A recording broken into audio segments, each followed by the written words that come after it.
My fellow Americans, tonight I am speaking to you because there is a growing humanitarian and security crisis at our southern border. Every day, Customs and Border Patrol agents encounter thousands of illegal immigrants trying to enter our country.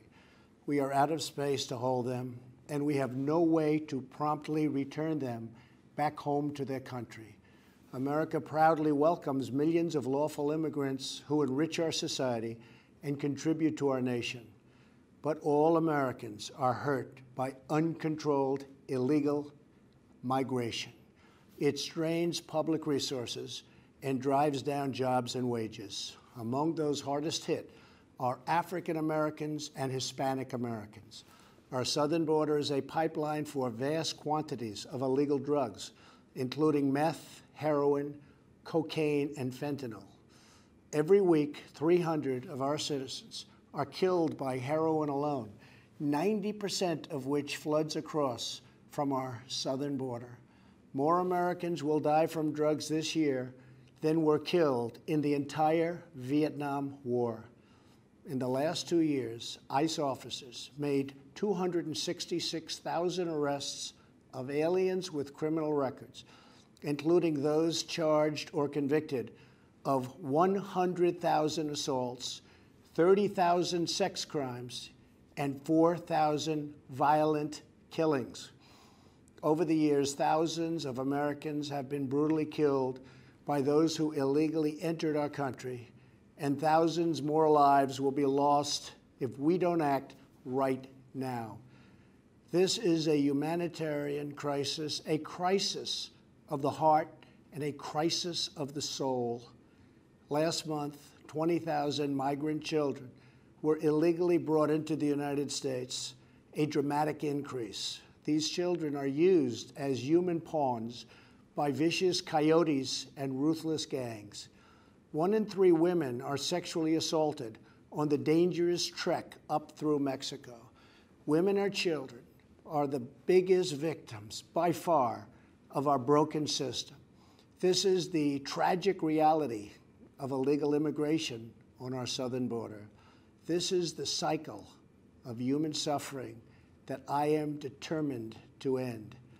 My administration has presented Congress with a detailed proposal to secure the border and stop the criminal gangs, drug smugglers, and human traffickers. It's a tremendous problem.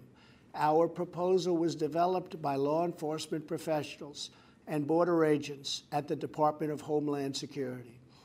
These are the resources they have requested to properly perform their mission and keep America safe, in fact, safer than ever before. The proposal from Homeland Security includes cutting-edge technology for detecting drugs, weapons, illegal contraband, and many other things. We have requested more agents, immigration judges, and bed space to process the sharp rise in unlawful migration fueled by our very strong economy. Our plan also contains an urgent request for humanitarian assistance and medical support. Furthermore, we have asked Congress to close border security loopholes so that illegal immigrant children can be safely and humanely returned back home. Finally, as part of an overall approach to border security, law enforcement professionals have requested $5.7 billion for a physical barrier. At the request of Democrats, it will be a steel barrier rather than a concrete wall. This barrier is absolutely critical to border security. It's also what our professionals at the border want and need. This is just common sense. The border wall would very quickly pay for itself. The cost of illegal drugs exceeds $500 billion a year, vastly more than the $5.7 billion we have requested from Congress. The wall will also be paid for indirectly by the great new trade deal we have made with Mexico. Senator Chuck Schumer, who you will be hearing from later tonight, has repeatedly supported a physical barrier in the past along with many other Democrats. They changed their mind only after I was elected president. Democrats in Congress have refused to acknowledge the crisis, and they have refused to provide our brave border agents with the tools they desperately need to protect our families and our nation.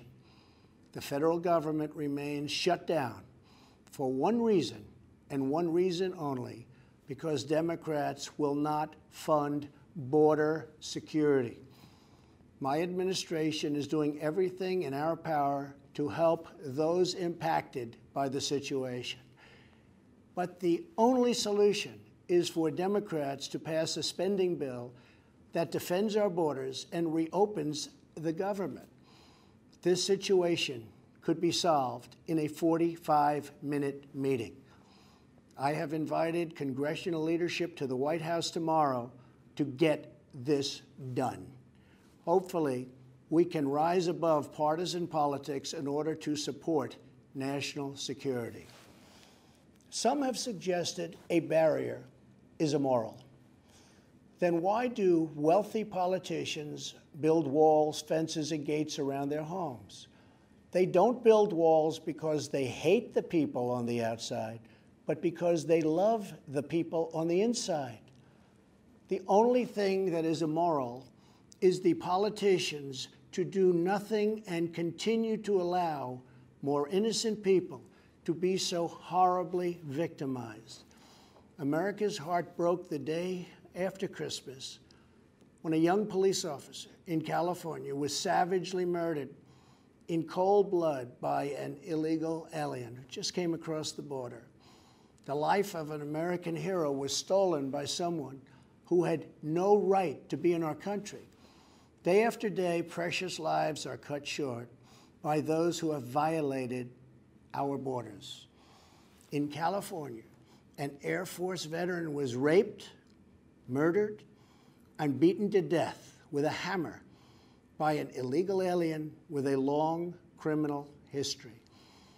In Georgia, an illegal alien was recently charged with murder for killing, beheading, and dismembering his neighbor. In Maryland, MS-13 gang members who arrived in the United States as unaccompanied minors were arrested and charged last year after viciously stabbing and beating a 16-year-old girl. Over the last several years, I've met with dozens of families whose loved ones were stolen by illegal immigration. I've held the hands of the weeping mothers and embraced the grief-stricken fathers. So sad, so terrible. I will never forget the pain in their eyes, the tremble in their voices, and the sadness gripping their souls. How much more American blood must we shed before Congress does its job?